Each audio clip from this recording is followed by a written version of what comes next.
Good morning and Erev Shabbos, everyone. I want to show you something. But first, let me tell you about this week's Torah portion. This week's Torah portion is where Yaakov comes home with his 11 sons and his daughter. And on the way home to the land of Israel, his wife Rachel gives birth to his 12th son, Benjamin. And from here, we have the 12 tribes of Israel, which have been scattered throughout the world. And a matter of fact, if you read the news yesterday in Israel, Israel brought home 317 more Ethiopian Jews who just arrived in Israel.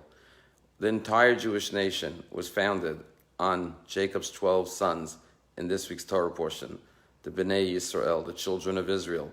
Again, the name that Jacob got in this week's Torah portion after wrestling with the angel and being victorious. I woke up this morning and this is what I saw. My wonderful wife prepared a beautiful challah bake for the community, which will be zoomed at 10 o'clock. I urge you to tune in because it's going to be a coconut caramel rum challah.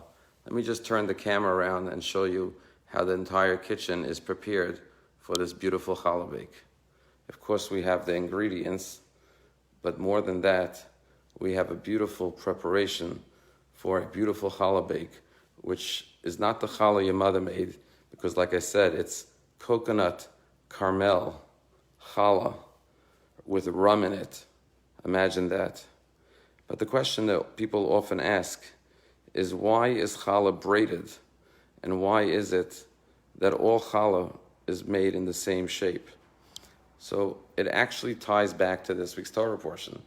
The two challahs are in the shape of a vertical vav. The letter vav equals 6. It's the 6th letter of the Hebrew alphabet.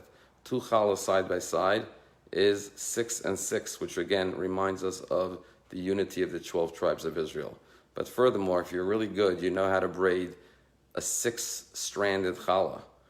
And when you braid 6 and 6, again, you have the number 12, reminding us of the 12 tribes of Israel.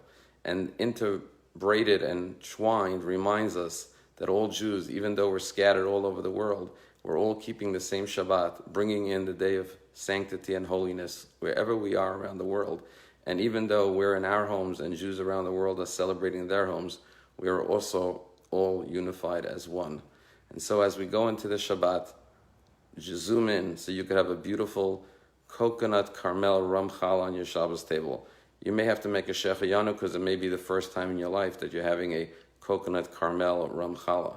But elevate Shabbat, make it special for yourself, for your family, by bringing delicious challah. And when you put the two challahs side by side, remember that we, the Jewish people, got our name, Yisrael, from the 12 tribes of Israel, and the victorious match of Jacob against the angel. And wherever we are all intertwined, interbraided one with another. We are always one nation. Am Yisrael, the children of Israel forever. Am Yisrael, the nation of Israel, Chai, lives and will always live on forever. Shabbat Shalom.